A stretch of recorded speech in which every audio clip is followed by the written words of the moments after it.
তার মুখের ওপর ঝুঁকে আছে একটি পিশাচ। আজ কিন্তু শ্মশানের পথ দিয়ে ভুলেও যাবি না। কেন? শ্মশানের রাস্তা ধরে এলে কি ভূত ধরে খাবে? যত সব। আর তারপরে সে যা দেখলো তাতে তার চক্ষু স্থির।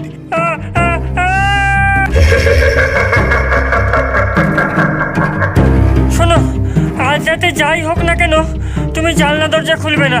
ওরকম করছিস কেন? আমার শরীরটা খুব দুর্বল।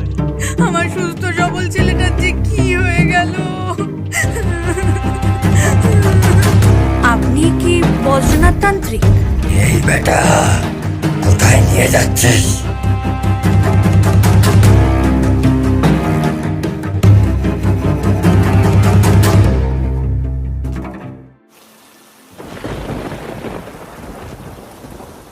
খবরদার, এই ঝড় বৃষ্টির রাতে পাকামো করে আর বন্ধুদের সাথে দেখা করতে যাস না। মা, আমি কথা দিয়েছি। প্রতি সপ্তাহে এই রবিবার দিনে কি আসর বসে রে তোদের, যে না গেলে সবুজ হয় না? আমি বের হচ্ছি। শোন, যাস না, এমনিতে আজ আবার অমাবস্যা। বনি কোনো কথা না বলে সে চুপচাপ নিজের মতো করে বেরিয়ে যায়। শুনবি না তো আমার কথা? আচ্ছা, আজ কিন্তু শ্মশানের পথ দিয়ে ভুলেও যাবি না। এই সেদিনকে রামকুরনের গল্পটা বল। আর বলিস না সেদিনকের কথা। খুড়ো যা তারা দিয়েছিল, খুড়ো তো আবার লাঠি নিয়ে এসেছিল। আমি তো বাঁচাল লোককে দৌড়। ভালোই করেছি, পালিয়ে গেছি। অনেক রাত হলো রে, এবার আমি উঠি। বনি বন্ধুদের সাথে আড্ডা দিয়ে ছাতা মাথায় দিয়ে বাড়ি ফিরতে থাকে। হঠাৎ সে গ্রামের পরিত্যক্ত শ্মশানের রাস্তা ধরে। শ্মশানের রাস্তা ধরে এগুলে অনেকটা রাস্তা শর্টকাট হয়ে যায়। যদিও এই পরিত্যক্ত পৌর শ্মশানে রাতের বেলা তো দূর, দিনের বেলাতেও কেউ আসে না। আমার মাটা না সব ব্যাপারে বেশি বেশি। শ্মশানের রাস্তা দিয়ে যাস না। কেন? শ্মশানের রাস্তা ধরে এলে কি ভূত ধরে খাবে? যত সব। আশ্চর্য, এত রাতে এখানে আবার কে মরা পড়াতে এলো? আমি যতদূর জানি এখানে তো কাক পক্ষীতেও পা মারায় না। বনি এমনিতেও খুব সাহসী আর ডানপিটে প্রকৃতির ছেলে। তার মধ্যে ভয় ডর নামক কোনো বস্তুই নেই। সে অকুত ভয়ে সেই আগুনের দিকে এগিয়ে যায়। আর তারপরে সে যা দেখলো তাতে তার চক্ষু স্থির। সে দেখে একটা ভীষণ আকৃতির অশরীরী চিতার থেকে আধপোড়া একটি লাশ খুবলে খুবলে খাচ্ছে। এই দৃশ্য দেখে বনির মাথা ঘুরে গেল।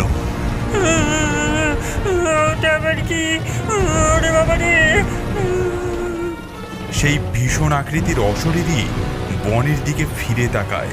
কি বিভৎস তার মুখমণ্ডল! তার মধ্যে এক হাত লম্বা একটি জিভ বার করে জিভ দিয়ে চুইয়ে চুইয়ে পড়ছে রক্ত। বনি ভয়ে আর্তনাদ করে ওঠে। বনির আর্তনাদে গোটা শ্মশান চত্বর যেন থর থর করে কেঁপে ওঠে। প্রাণ ভয়ে ঊর্ধ্বশ্বাসে দৌড়াতে থাকে বনি।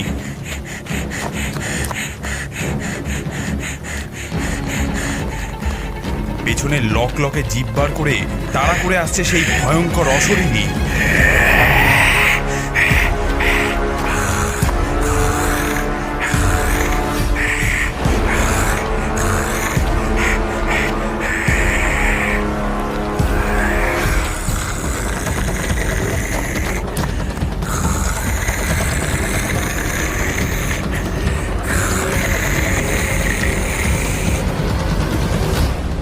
বেশ রাত হয়ে গেল, গর্দভটা এখনো বাড়ি ফেরে না। একই এত কাজের চাপ, তার মধ্যে এর এত বাড়বাড়ন্ত। মা, দরজা খোলো, তাড়াতাড়ি দরজা খোলো মা।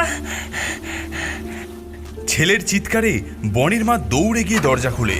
দরজা খুলতেই বনি ঘরে ঢুকে সাথে সাথে দরজা লাগিয়ে তীব্র বেগে হাঁপাতে থাকে সে। কি রে, কি হয়েছে? ওরকম করছিস কেন? আবার কি গন্ডগোল পাকালি? প্লিজ মা, দয়া করে তুমি একটু চুপ করো। কি হয়েছে বাবা, বল না, আমার খুব টেনশন হচ্ছে। কিছু না, কিচ্ছু হয়নি মা। শোনো, আজ রাতে যাই হোক না কেন তুমি জানলা দরজা খুলবে না। ঢং ঢং করে ঘড়িতে 2টো বাজলো।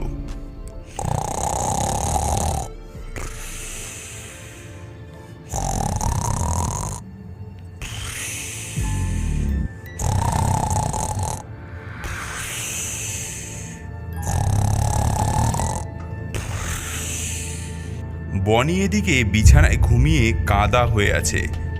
হঠাৎ বনির মুখের ওপর টপ টপ করে কয়েক ফোঁটা রক্তের ফোঁটা পড়ল। হঠাৎ বনির দুচোখের পাতা খুলে গেল।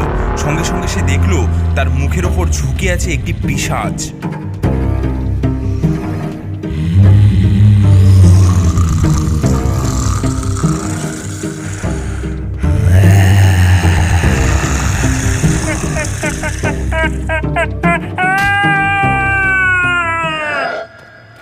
ওরে ওরে, কি হলো রে, কি হলো?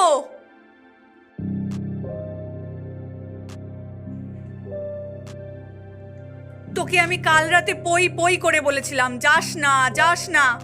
এমনিতেই রাতের বেলা, তার উপরে আবার অমাবস্যা। বনি ওর মায়ের কথা শুনে চুপ করে থাকে। চোখ মুখের অবস্থা দেখেছিস তোর? হ্যাঁ রে, কাল রাতে কি হয়েছিল? মায়ের কোনো কথারই উত্তর দেয় না বনি। তুমি এখন যাও তো, আমার শরীরটা খুব দুর্বল। সেই অভিশপ্তময় রাতের পর থেকে বনি যেন দিন দিন অসুস্থ হয়ে পড়তে থাকে। তার কোনো কাজেই মন বসে না, খেতে ইচ্ছা করে না। যেটুকু খাবার সে খায় পরক্ষণে সেই খাবার বমি হয়ে বেরিয়ে যায়। সুস্থ সজীব বাচ্চাটা দিন দিন যেন কঙ্কালসার চেহারায় পরিণত হতে থাকে। বনির মা এইসব দেখে প্রমাদ গুনে সে বুঝতে পারে নিশ্চয়ই তার ছেলের ওপর বড় কোনো রকমের আতঙ্ক এসেছে। আমার সুস্থ সবল ছেলেটার যে কি হয়ে গেল।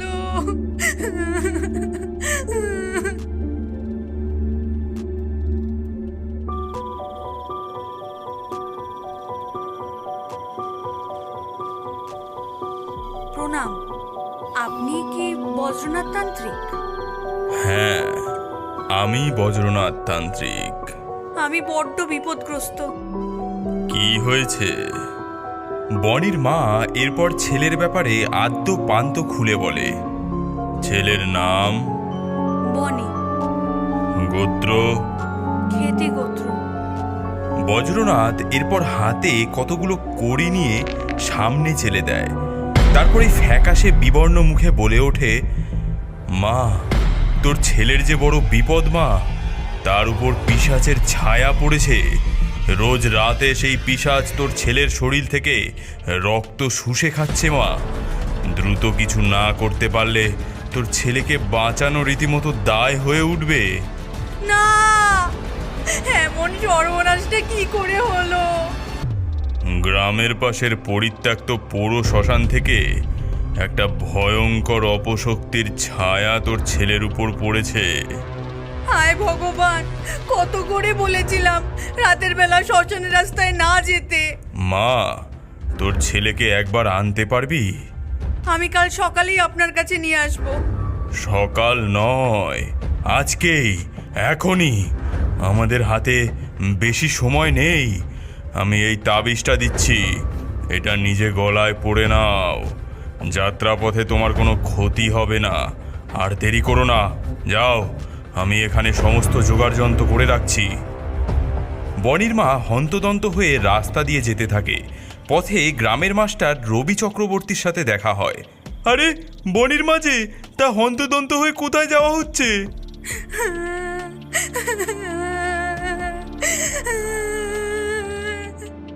আরে কি হয়েছে, এভাবে কাঁদছো কেন? বনির মা এরপর সমস্ত ঘটনা আদ্যপান্ত খুলে বলে। তুমি কি পাগল? আজকালকার যুগে ভূত প্রেতে কেউ বিশ্বাস করে? ছেলেকে কোথায় একটা ভালো কোনো ডাক্তারের কাছে নিয়ে গিয়ে চিকিৎসা করাবে, তা নয় শেষে কিনা এইসব ওঝাতান্ত্রিকের চক্করে পড়ছো। আপনাকে আমি বুঝিয়ে বলতে পারবো না দাদা। আমি মানসিকভাবে ভেঙে পড়েছি। স্বামী আর সংসারে ছেলেকে কি কষ্ট করে মানুষ করেছি, ছেলের অবস্থা আমি চোখে দেখতে পাচ্ছি না। বনির মা এরপর সেখান থেকে প্রস্থান করে। রবি চক্রবর্তী বার কয়েক পেছন থেকে ডাক দিলেও সে ফিরে তাকায় না। বনির মা, আরে দাঁড়াও দাঁড়াও, বনিকে ভালো কোনো ডাক্তার দেখাও, এভাবে ভেঙে পড়লে চলবে না। চল চল, শিগগিরই চল আমার সাথে। মা, আমাকে কোথায় নিয়ে যাচ্ছ? ছাড়ো, আমার যে খুব ঘুম পাচ্ছে। বলেছি না, কোনো প্রশ্ন নয়, চুপচাপ আমার সাথে চল। বনি যেন তার মায়ের সাথে যেতেই চায় না। তার মা এক প্রকার তাকে জোর করে টেনে হিচড়ে রাস্তা দিয়ে নিয়ে যেতে থাকে। হঠাৎ বনি হ্যাঁচকা টান দিয়ে তার মায়ের চলা থামিয়ে দেয়। এই বেটা, কোথায় নিয়ে যাচ্ছিস? বনির মা যেন ভয়ে থরথরিয়ে ওঠে। সে কোনো ক্রমে সাহসে ভর করে বকা দিয়ে বলে ওঠে, তোর এত সাহস, মাকে তুই তুকারি করিস? আমার ব্যাপারে না জেনে তুই আমার সাথে পাঙ্গা নিতে চলে এসেছিস? কে তুই? আমার ছেলে তোর কি ক্ষতি করেছে? ছেড়ে দে আমার ছেলেকে। নে, এবার তোর গলার জোর দেখা দেখে। ওং প্রেত পিশাচ ধ্বংসকারণ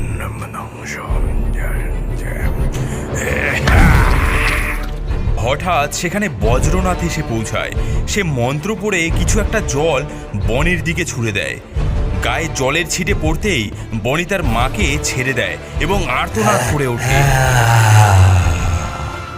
বনি তথা বনির শরীরের পিশাচ দুর্বল হয়ে পড়তেই বজ্রনাথ মন্ত্রপুত দড়ি দ্বারা বনিকে বেঁধে ফেলে। বাবা, বাবা দয়া করে আমার ছেলেকে বাঁচান বাবা। চিন্তা করিস না, আমি জঙ্গলের মধ্যেই যজ্ঞ শুরু করে দেব। যজ্ঞ সম্পূর্ণ হলেই তোর ছেলে সুস্থ হয়ে যাবে।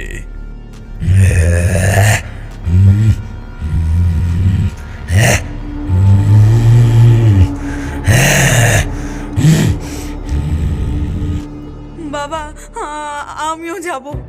না মা, আমি যজ্ঞস্থলে সুরক্ষা গণ্ডি দিয়ে গণ্ডি বলয়ের মধ্যে যজ্ঞ করব। যজ্ঞ ভঙ্গ করতে নানা ধরনের ছল চাতুরির আশ্রয় নেবে এই পিশাচ।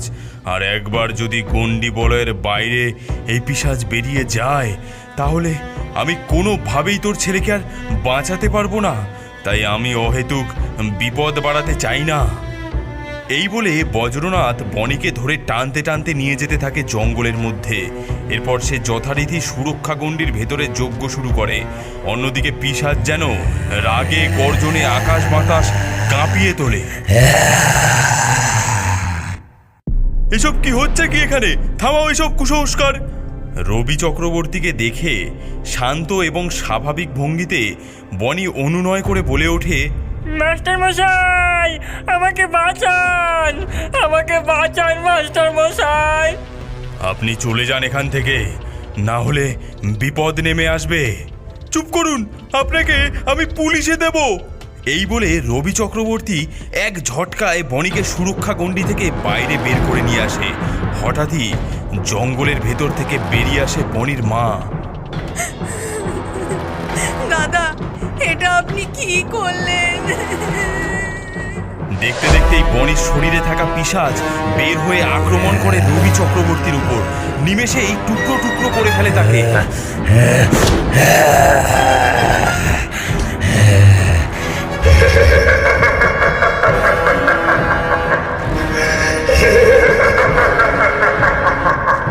এরপর সে আক্রমণ করে বনির ওপর।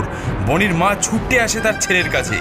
ছাড় ছাড় ছাড় আমার ছেলেকে, ছেড়ে দে। পিশাচ তার বড় বড় নখ দিয়ে বনির মাকে জোরে এক ধাক্কা মারে। দেখতে দেখতেই বনির মায়ের মুন্ডু ধর থেকে আলাদা হয়ে মাটিতে লুটিয়ে পড়ে। এরপর সেই পিশাচ বনির শরীরটাকে খণ্ড বিখণ্ড করতে থাকে। বজ্রনাথ যেন আর সহ্য করতে পারে না। সেই ঘটি থেকে ডান হাতে জল নিয়ে মন্ত্র পড়ে সেই পিশাচের দিকে ছেটাতে যাবে, এমন সময় হঠাৎ সেই পিশাচ নিজের রূপ পরিবর্তন করে। তাকে দেখে বজ্রনাথ থর থর করে কাঁপতে থাকে। তার হাত থেকে জলপূর্ণ ঘটি মাটিতে পড়ে যায়। হতে পারে না, হতে পারে না, হতে পারে না। বাঁচাও, বাঁচাও। বজ্রনাথ জঙ্গলের রাস্তা ধরে উদ্ধর শ্বাসে দৌড়াতে থাকে। তার পেছন পেছন সেই রূপ পরিবর্তনকারী পিশাচ ধাওয়া করতে থাকে। তারা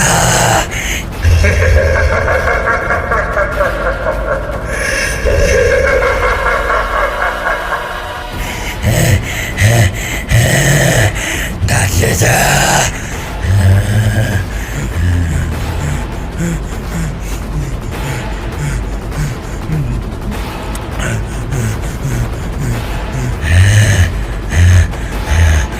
আজ তোর নিস্তার নেই।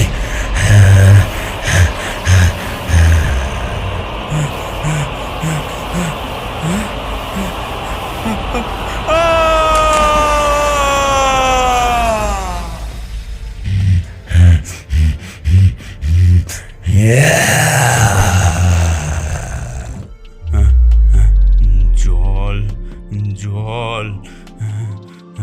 এই কে কোথায় আছিস? জলের ঘুঁটিটা দে, শিগগির দে, শিগগির দে। জলের ঘুঁটি থেকে বজ্রনাথ জল পান করলো। হ্যাঁ, আমি আমি কোথায়? আমি কোথায়? বাবা, আপনি এখন হেদুয়াগঞ্জ গ্রামে নদীর ধারে স্বপন জেলে মাছ ধরতে যাওয়ার সময় আপনাকে পড়ে থাকতে দেখেছে। বড্ড জোর বেঁচে গেছেন আপনি। ও ও এখানে নেই তো? ও কার কথা বলছেন?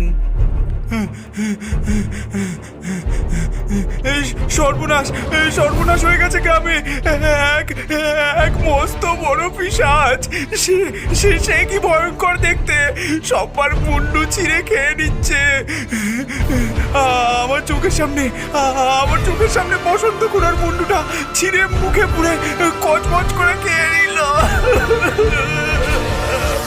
হঠাৎ দরজার ভেতর থেকে কালো লোমশ বিশাল বড় একটা হাত এসে কথা বলে চলা লোকটার শরীরটাকে তার বিশাল বড় হাতের মুঠোয় ধরে নিয়ে এক ঝটকায় বের করে নিয়ে গেল।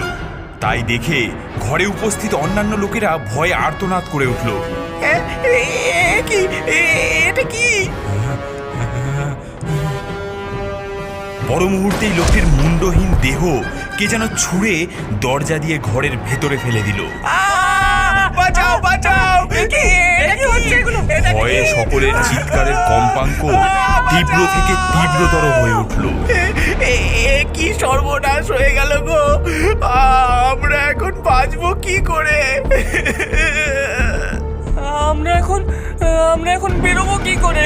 ওই পিশাচ যে নিশ্চয়ই খাপটি মেরে দরজার বাইরে বসে আছে। বাইরে বেরোলেই খপ করে গিলে খাবে। ঠিক এমন সময় সেই পিশাচ এক ঝটকায় ঘরের চাল ছিঁড়ে ফেলে। তার সেই বিশাল আকৃতির চেহারা দেখে ভয়ে সবাই চিৎকার করে প্রাণপণে যে যেদিকে পারে দৌড় লাগায়। বিশাল আকৃতির সেই পিশাচ বিকট এক পৈশাচিক চিৎকার করে ওঠে।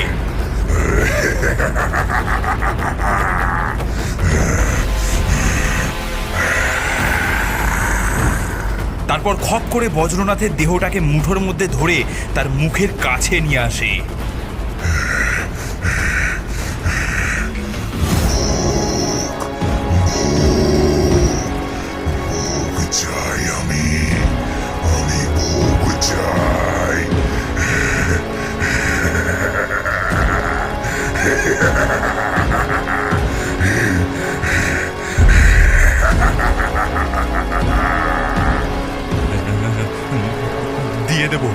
দিয়ে দেবো আমাকে একটু সময় দাও।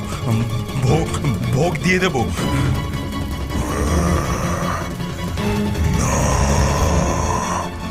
এখনই চাই আমার ভোগ, এখনই চাই। পিশাচ তার বড় বড় নখ দিয়ে বজ্রনাথের শরীর থেকে আস্তে আস্তে মাংস খুবলে নিতে থাকে। বজ্রনাথ যন্ত্রণায় কাঁকিয়ে ওঠে।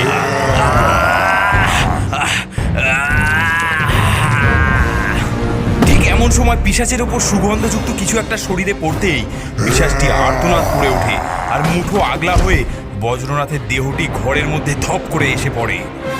পিশাচ দেখে দূরে কোনো এক পূজারী পিশাচের দিকে কোনো একটা পবিত্র জল ছুড়ে দিচ্ছে। দেখতে দেখতে পিশাচটা সেখান থেকে পালিয়ে যায়।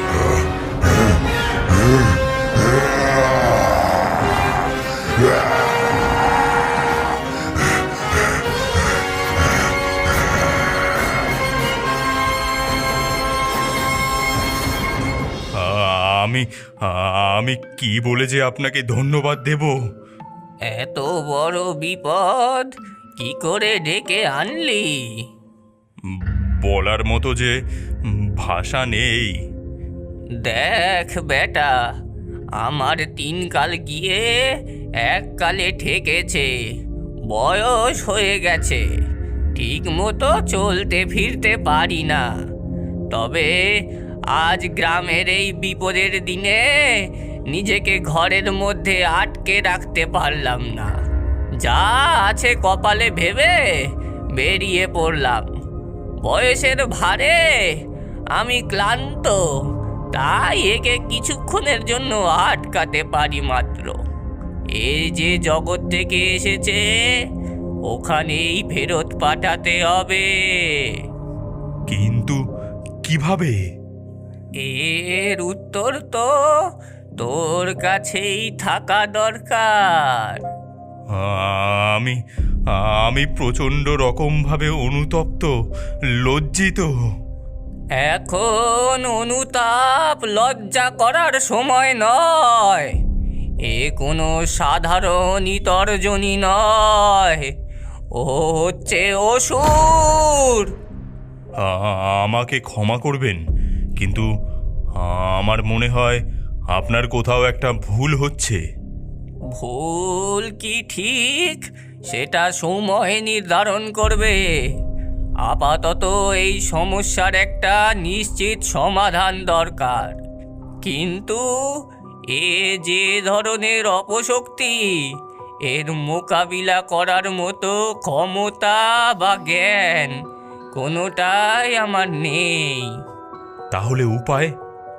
এখান থেকে প্রায় 10 কিলোমিটার দূরত্বে শালবনির জঙ্গল। সেই জঙ্গলের মধ্যিখানে এক সাধক বাস করেন। একমাত্র তিনি যদি কোনো রকম তোমায় পথ দেখাতে পারে। প্রণাম। বেশি দেরি করো না, আজ রাতেই শালবনি জঙ্গলের উদ্দেশ্যে রওনা হয়ে যাও। পথে বাধা আসতে পারে, তাই আমি এই পবিত্র জল তোমায় দিয়ে দিলাম। এ তোমার বাধা প্রতিহত করতে একটু হলেও সাহায্য করবে। আমি আশীর্বাদ করি তুমি যাতে কাজে সফল হও। বজ্রনাথ শালবনি জঙ্গলের উদ্দেশ্যে তখনই রওনা হয়ে গেল। শালবনি জঙ্গলে যাওয়ার পথে বজ্রনাথ পাহাড়ের রাস্তায় দেখতে পায় নিচে এক গ্রামের লণ্ডভণ্ড পরিস্থিতি। চারিপাশে আগুন, লোকজনের আর্তনাদ, আর সেই আর্তনাদ ভেদ করে আকাশ বাতাস কাঁপিয়ে তুলছে এক পৈশাচিক দাম্ভিক চিৎকার। হে হে পাপের প্রায়শ্চিত্ত করতেই হবে। বজ্রনাথ দৌড়াতে শুরু করে। সকাল পেরিয়ে দুপুর গড়িয়ে সন্ধে হয়ে যায়। বজ্রনাথ তখনও দৌড়ে যাচ্ছে। তার চোখে মুখে ক্লান্তি, হতাশা, যন্ত্রণার ছাপ স্পষ্ট। শালবনি জঙ্গলের সামনে এসে সে কিছুক্ষণ জিরিয়ে নিতে থাকে। বজ্রনাথ এক মশাল হাতে জঙ্গলের মধ্যে প্রবেশ করে। ইষ্টমন্ত্র জপ করতে করতে বজ্রনাথ ক্রমশ জঙ্গলের গহীনে অগ্রসর হতে থাকে। হঠাৎ এক গম্ভীর ঘর ঘর শব্দ ভেসে আসে। সচকিত হয়ে ওঠে বজ্রনাথ। তারপর দেখে অন্ধকারের মধ্যে জল জল করছে দুটো চোখ। দেখতে দেখতেই বনের ভেতর থেকে বেরিয়ে আসে এক বাঘ। জিভ দিয়ে লালা ঝরছে। দেখে বোঝা যায় ক্ষুধার্ত সে। বাঘটি বজ্রনাথের দিকে দৌড়াতে শুরু করে। ও ঝাঁপিয়ে পড়ে বজ্রনাথের উপর। বজ্রনাথের সাথে বাঘটির প্রাণপণ লড়াই চলতে থাকে। তারপর একটা সময় আচমকাই বাঘ বজ্রনাথকে ছেড়ে কোথায় যেন পালিয়ে যায়। রক্তাক্ত বজ্রনাথ হাঁপাতে থাকে আর মনে মনে বলে ওঠে, এসব কি হচ্ছে? তোমার প্রশ্নের উত্তর তুমি পেয়ে যাবে বজ্র। বজ্রনাথ তাকিয়ে দেখে একজন গেরুয়া বসনধারী সাধক বেরিয়ে আসছেন জঙ্গলের ভেতর থেকে। বাঘের উপরে বসে আছেন তিনি। তার শরীর থেকে বেরিয়ে আসছে দিব্য ছটা। বজ্রনাথ লক্ষ্য করে তার শরীরের সমস্ত আঘাত যেন মিলিয়ে গেছে। সে নিজের মধ্যে সুস্থ স্বাভাবিক অনুভব করে। প্রণাম, আমি বড় বিপদে পড়ে আপনার কাছে নিষ্পত্তির জন্য এসেছি।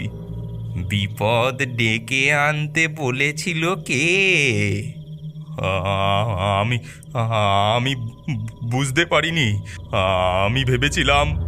কি ভেবেছিলে? সব কিছু অত সহজ, হাতের মোয়া। তুমি যে বিপদকে ডেকে নিয়ে এসেছো সে কোনো সাধারণ বিপদ নয়। তার মোকাবিলা করাও মুখের কথা নয়। হঠাৎই ঝড়ের ন্যায় হাওয়া বইতে থাকে, আকাশ জুড়ে মুহুর্মুহু বজ্রপাত হতে থাকে, আর সেই কালো অন্ধকার ঘন ঘটার মধ্যেই ভেসে আসে এক গম্ভীর কণ্ঠস্বর। তুই ওকে আটকাতে পারবি না। আমার সেনা তৈরি, শুধু একবার চাবিটা পাই, তারপর দেখবি এই গোটা পৃথিবীর ওপর শুধু অন্ধকার আর অন্ধকার বিরাজ করবে। এই পর্বে সুবল কাকার বাড়ির সামনে বলাই, কানাই ও গুপি সহ গ্রামের কয়েকজন নিজেদের মধ্যে কথা বলা বলি করছে। সামনে শায়িত রয়েছে সুবল কাকার মরা দেহ। কানাই, আমার মনে হয় না আর আমাদের বেশি অপেক্ষা করা উচিত। হ্যাঁ রে, আমারও তাই মনে হয়। রাত তো আর কম হলো না। বেটা, সুবল কাকাকে এই রাত বিরাতে টপকাতে হলো? থাম, এসব বলিস না।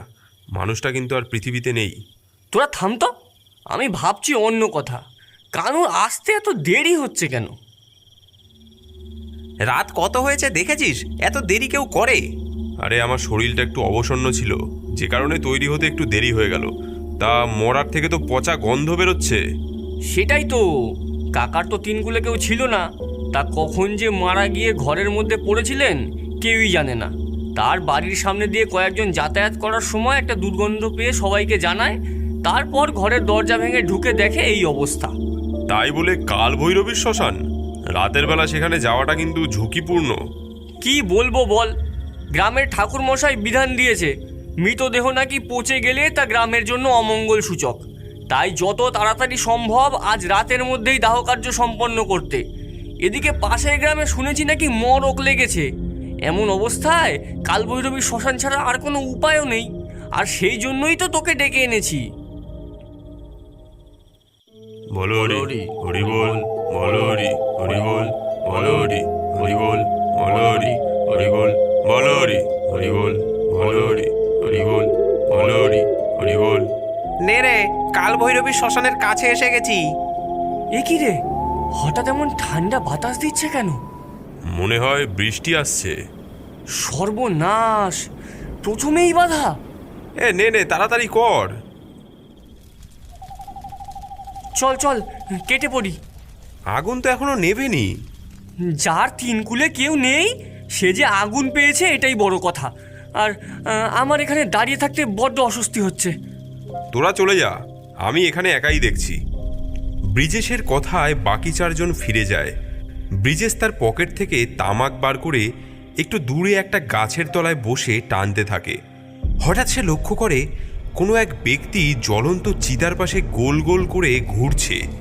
তারপর সেই ব্যক্তি গগনভেদী শব্দে মন্ত্র আওড়াতে থাকে। ওং রিং ক্রিং রক্ষ রক্ষ চামুণ্ডে কুরু কুরু ভূত প্রেত বর্ষমনায় স্বাহা। ওং রিং ক্রিং রক্ষ রক্ষ চামুণ্ডে কুরু কুরু ভূত প্রেত বর্ষমনায় স্বাহা।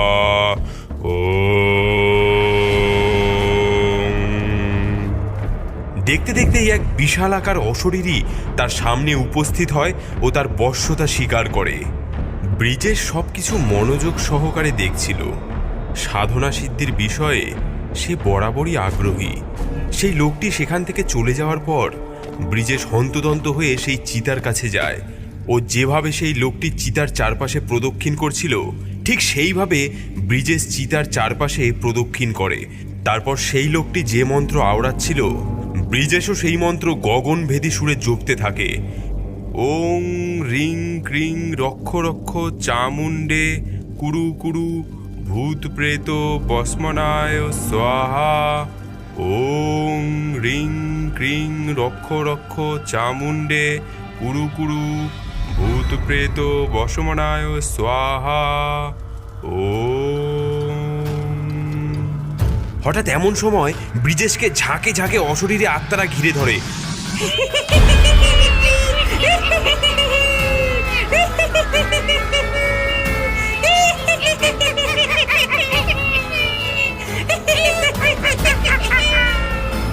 তারপর সেই অশরীরী আত্মারা ব্রিজেশকে মেরে ফেলতে উদ্যত হয়। ঠিক তখনই সেই লোকটি সেখানে চলে আসে এবং হাতে ধুলো দিয়ে কিছু মন্ত্র পড়তে পড়তে ছুঁড়ে মারতেই অশরীরী দল পালিয়ে যায়।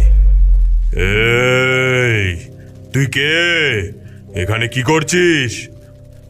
মরা মরা পোড়াতে এসেছিলাম। তাহলে এসব কি করছিস তুই? মরা পুরো পড়েনি দেখে আমি দূরে দাঁড়িয়েছিলাম, তো তখনই আপনাকে দেখি। না জেনে শুনে পাকামো করতে কে বলেছে তোকে? কি সর্বনাশটাই না হতে যাচ্ছিল, তোর কোনো ধারণা আছে?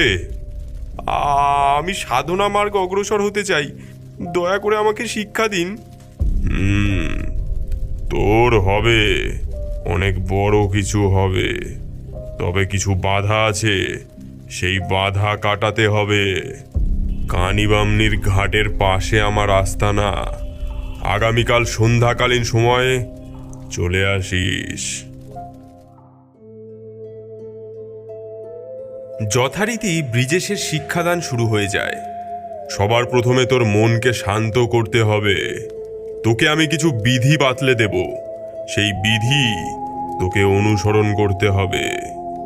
প্রতিদিন সন্ধে থেকে ভোররাত পর্যন্ত ব্রিজেশের শিক্ষাদান পর্ব চলতে থাকে। ব্রিজেশ একের পর এক বিদ্যা অনায়াসে রপ্ত করতে থাকে। বিদ্যা শিখতে চাও ভালো কথা, কিন্তু ধৈর্য ধরতে শেখো। ব্রিজেশ, তুমি এখনো আপাতত যা শিখেছো তাতে একজন গুণীন হয়ে গেছো, সেটা বলাই যায়। কিন্তু আমি একজন সাধক হতে চাই, আপনার মতো বড় সাধক হতে চাই।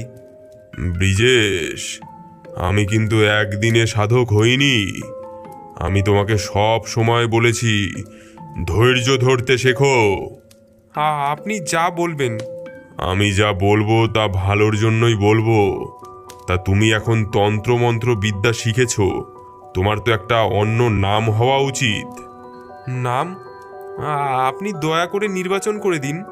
তোমার নাম ব্রিজেশ, তো তোমার নাম আজকের থেকে হবে বজ্রনাথ। ধন্যবাদ, খুব ভালো নাম নির্বাচন করে দিয়েছেন। তবে বলছিলাম কি, আমাকে দিয়ে কোনো ছোটখাটো সাধনা করানো যায় না? ঠিক আছে, আমি বিষয়টা ভেবে দেখব। এরপর একদিন সন্ধেবেলা কানিবামনির ঘাটের দিকে যাওয়ার সময় বজ্রনাথ এক হরিণকে দেখতে পায়। এখানে হরিণ? কি আশ্চর্য! আবার হরিণের শরীর দিয়ে জানি কেমন ছটা বেরোচ্ছে। আসলেই কি এটা হরিণ? বজ্রনাথ হরিণটিকে অনুসরণ করতে থাকে। হরিণটি ক্রমশ জঙ্গলের মধ্যে প্রবেশ করতে থাকে। বজ্রনাথ হরিণটিকে ক্রমাগত অনুসরণ করতে থাকে। এরপর জঙ্গলের মধ্যে হঠাৎই হরিণটি নিজের রূপ পরিবর্তন করে এক পরমা সুন্দরী নারীতে উদ্ভাসিত হয়ে ওঠে। বজ্রনাথ যেন তার রূপ দেখে বিহ্বল হয়ে পড়ে। অপরূপা সেই নারী বজ্রনাথকে জিজ্ঞেস করে, তুমি আমাকে অনুসরণ করছো কেন? আমি এই লোকালয়ে কোনো হরিণ দেখিনি, তার উপর এত সুন্দর অপরূপা। তুমি কি আমার প্রেমে পড়েছ? আমি এখন সাধন মার্গে অগ্রসর হচ্ছি, তাই আমি চাইলেও প্রেমে পড়তে পারবো না। আমি তোমার নিষ্ঠা দেখে খুব খুশি। বলো, তুমি আমার কাছে কি চাও? আমি এই রূপ পরিবর্তনের বিদ্যা আয়ত্ত করতে চাই। ঠিক আছে, আমি তোমায় সাধন মন্ত্র বিধি দেব, যা সিদ্ধ করলে তুমি শুধু রূপ পরিবর্তন নয়, অনেক কিছু করতে পারবে। বজ্রনাথ কুঠিরে গিয়ে দেখে গুরুদেব ধ্যানে মগ্ন। তার পাশেই সেই লাঠি রয়েছে। বজ্রনাথের কানে ভেসে ওঠে সেই নারী কণ্ঠ। তোমার গুরুদেবের সেই জাদুর লাঠি এই কাজে অনিবার্য। কিন্তু আমি আমার গুরুর অনুমতি ছাড়া সেই লাঠি আমি নিতে পারবো না। তুমি তো ভালো কাজের জন্য করছো, আর তোমাকে তো অনুমতি আমি দিচ্ছি, তোমার চিন্তা কিসের? বজ্রনাথের তর সয় না। সে লাঠি নিয়ে চুপিসারে সেখান থেকে বেরিয়ে পড়ে। তারপর দূরে ঘন এক জঙ্গলের মধ্যে প্রবেশ করে। ঘন জঙ্গলের মধ্যে প্রবেশ করে লাঠিটিকে উঁচু করে চোখ বন্ধ করে আমার শেখানো মন্ত্র জপ করতে থাকবে। নানা রকম উপদ্রব শুরু হতে থাকবে, কিন্তু একটা কথা শুধু মনে রাখবে, যাই হয়ে যাক না কেন মন্ত্র জপ থামাবে না। তোমার জপ থামানোর জন্য অনেক কিছুই হতে পারে, কিন্তু তুমি কোনো কিছুতেই কান না দিয়ে চোখ বন্ধ করে মন্ত্র জপ করতে থাকবে। বজ্রনাথ যথারীতি নিয়ম মেনে জপ করতে থাকে। হঠাৎ যেন চারিপাশে ঝড় ওঠে, প্রকৃতি যেন লণ্ডভণ্ড হয়ে যাবে এরকম। হঠাৎ তার কানে ভেসে আসে গুরুদেবের রাগত কণ্ঠ, বজ্রনাথ, বজ্রনাথ। বজ্রনাথের শরীরটা থর থর করে কেঁপে ওঠে। এই বুঝি চোখ খুলে যায়, কিন্তু তখনই তার কানে ভেসে আসে সেই নারীর কণ্ঠ, যাই হয়ে যাক না কেন মন্ত্র জপ থামাবে না। বজ্রনাথ জপ চালিয়ে যেতে থাকে। হঠাৎ এমন সময় তার গালে সজোরে এক চড় পড়ে। ধপ করে মাটিতে পড়ে যেতেই বজ্রনাথের চোখ খুলে যায়। দেখে সামনে তার গুরুদেব দাঁড়িয়ে, আর গোটা আকাশ জুড়ে যেন আগুন জ্বলছে। আগুনের মধ্যে ভেসে উঠছে শত শত ভয়ঙ্কর আকৃতির অশরীরী। মূর্খ, এটা তুই কি করলি? তুই নরকের দরজা খুলে দিলি। নরকের দরজা? হ্যাঁ, নরকের দরজা।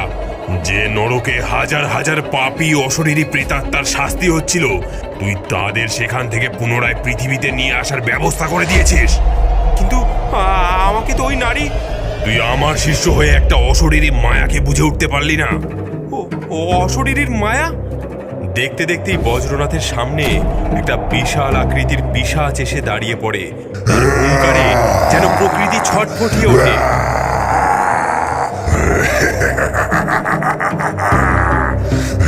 নিজের প্রাণ বাঁচাতে চাইলে চলে যা এখান থেকে, অনেক অনেক দূরে চলে যা। দেখতে দেখতেই পিশাচ সেই তান্ত্রিকের গলা চেপে ধরে, ওর ধর থেকে মুন্ডুটা আলাদা করে দেয়। বজ্রনাথ রাগে শোকে সেই জঙ্গলের মধ্যে দিয়ে দৌড়াতে থাকে, প্রাণপণে দৌড়াতে থাকে।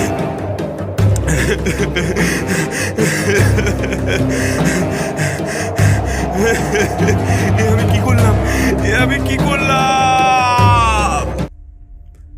তুমি কি ভেবেছিলে পালিয়ে গিয়ে সমস্যা থেকে বাঁচবে? ভুলে যেও না, এই সমস্যা তোমার জন্যই সৃষ্ট। কিন্তু আমি জেনে বুঝে কোনো কিছু করিনি। এর পেছনে তোমার এক প্রকার মূর্খতাই দায়ী। তুমি তোমার মূর্খামি এড়িয়ে যেতে পারো না। এখন এখন করণীয় কি? তুমি না জেনে শুনে যে মন্ত্র পাঠ করেছো তা এক প্রকার চুক্তি, আর সেই চুক্তি অনুসারে তুমি এখন সেই অপশক্তির গোলাম। আর গোলাম হয়ে তোমাকে তোমার মালিকের কথা শোনা কর্তব্য। কিন্তু যেহেতু তুমি অজ্ঞানে ভুল করেছো, তাই তুমি এই বিষয়টা জানতে না। তোমার ভুলের কারণে নরকের দরজা খুলে যে অপশক্তি পৃথিবীতে এসেছে, সে এখন তোমার কাছ থেকে ভোগ চায়। যতক্ষণ না সে ভোগ পাবে, ততক্ষণ পর্যন্ত সে তোমার পিছু ছাড়বে না, আর শান্ত হবে না। আর সে যতক্ষণ শান্ত হবে না, ততক্ষণ সে তাণ্ডব চালাতে থাকবে। আমি অনুতপ্ত হয়ে কোনো লাভ নেই। এই সমস্যাটার যেন তেন প্রকারের সমাধান করতে হবে। যে তোমাকে ছল করে মায়ায় ভুলিয়ে তোমাকে দিয়ে এই কার্য করেছে, সে আমাদের দুনিয়ার বাইরে আরও একটি দুনিয়া আছে, সেটা হলো অন্ধকার দুনিয়া। সেই অন্ধকার দুনিয়ার যে বাদশাহ, তারই এক বিশ্বস্ত অনুচর তোমাকে দিয়ে এই কাজটা করিয়েছে। কিন্তু কেন? অসুরগণ পুনরায় পৃথিবীতে আক্রমণ করার ষড়যন্ত্র শুরু করেছে, আর এর নেপথ্যে রয়েছে অন্ধকারসুর। অন্ধকারসুর? হ্যাঁ, অন্ধকারসুর। এই হচ্ছে সেই বাদশাহ। যবে থেকে অন্ধকারসুর জাগ্রত হয়েছে, তবে থেকে পৃথিবীর বুকে ঘনীভূত হয়েছে বিপদের মেঘ। এর পূর্বাভাস অনেক আগেই হয়েছিল। কিন্তু অন্ধকার সুর জেগে উঠল কি করে? সে অনেক বড় কাহিনী, অন্য কোনো দিন বলবো। কিন্তু এখন আমাদের এই অসুরকে প্রতিহত করতে হবে, আর এটা তখনই সম্ভব পড়াবে যখন সে শান্ত হবে, কারণ এর নাম হচ্ছে রাগাসুর। এ সব সময় রাগান্বিত অবস্থায় থাকে। কথিত আছে রাগাসুরকে রাগান্বিত অবস্থায় কখনোই মারা যাবে না, এমনই নাকি বিধান আছে। তাহলে শান্ত করব কি করে? ওই যে বললাম, ভোগ দিতে হবে। সে তোমার কাছে ভোগ চেয়েছে, এমন কোনো ভোগ যা তাকে তুষ্ট করতে পারে। এখানেও একটা বিষয় আছে, রাগাসুর যদি ভোগে তুষ্ট না হয় তাহলে সমূহ বিপদ। তোমাকে তো মারবেই, এর পাশাপাশি আরও তাণ্ডব লীলা শুরু করবে। তার মানে তাকে কোনো বিশেষ প্রকারের ভোগ দিতে হবে? একদম। আমার মাথায় তো কিছুই আসছে না, দয়া করে আমার পথ প্রদর্শন করুন। চেষ্টা তো করতে হবে, কিন্তু বাস্তবে কতটা কার্যকরী হবে সেটাই ভাবছি। বিপদের গন্ধ একটা থেকেই যাচ্ছে। ওই যে বললাম, রাগাসুরকে এখনো অবধি কেউ তুষ্ট করতে পারেনি, আর তুষ্ট না হলে সে আরো উগ্র, আরো ভয়ঙ্কর শক্তিশালী হয়ে ওঠে। আমাকে কি করতে হবে? বজ্রনাথ সাধকের পিছু পিছু যেতে থাকে। সাধক একটি গাছের সামনে থামে ও বজ্রনাথকে ইশারা করে বলে, এই গাছের উপরে রয়েছে শালিকের বাসা, সদ্য সন্তান সন্ততি হয়েছে। এই নাও মন্ত্রপুত ধুলো, গাছের উপরে উঠে এই ধুলো সামান্য ছড়িয়ে দিলেই পাখিরা সব ঘুমিয়ে যাবে। তখন তুমি বাসা শুদ্ধ শালিকগুলোকে নিচে নামিয়ে নিয়ে আসবে। কিন্তু শালিক পাখিগুলো নিয়ে করবোটা কি?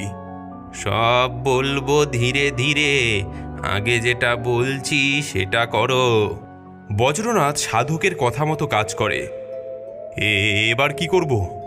ওং নিশিকাষ্টকুঠারক নিক্ষিপেৎ স্বাহা। সাধক বিড়বিড় করে কিছু একটা পড়তেই হাতে একটা কুঠার চলে আসে। ওই যে দূরে আম গাছ দেখতে পাচ্ছ, গাছ ভর্তি আম, ওই গাছটাকে কেটে ফেলো কুঠার দিয়ে। আম ভর্তি গাছটার দিকে তাকিয়ে বজ্রনাথের মায়া হলো, কিন্তু উপায়ন্তর না পেয়ে কুঠার দিয়ে সে গাছটিকে কেটে ফেলল। কাঠগুলোকে নিয়ে আসো। কাঠ জ্বালিয়ে তার উপর একটা বড় উনুন তৈরি করা হলো। এবার বাসা শুদ্ধ শালিক পাখিগুলোকে আগুনে ভালো করে তাপে পুড়িয়ে ফেলো। তারপর একটা কাঠ বিড়ালি, একটা কচি হরিণ আর একটা আস্ত নধর ছাগল দিয়ে একটা সুস্বাদু পদ তৈরি করে ফেলো। না, পারবো না, আমি কিছুতেই পারবো না। এমন ভোগ আমি তৈরি করতে পারবো না। চুপ করো। রাগাসুর একজন অতি উগ্র তামসিক ভয়ঙ্কর অপশক্তি। এখন অবধি এটাই জানি না যে সে আদেও এই ভোগে তুষ্ট হবে কিনা, কারণ আজ পর্যন্ত তাকে কেউ তুষ্ট করতে পারেনি, যার ফলে আরও রাগান্বিত ও তার থেকে আরও উগ্র শক্তিশালী হয়ে গেছে। যা বলছি চুপচাপ করো, জোগাড় যন্ত্র সব আমি করে দেব, তুমি শুধু কাজগুলো করবে যেভাবে আমি বলছি। বজ্রনাথ ম্রিয়মান মুখে সাধকের কথা মতো কাজ করতে থাকে।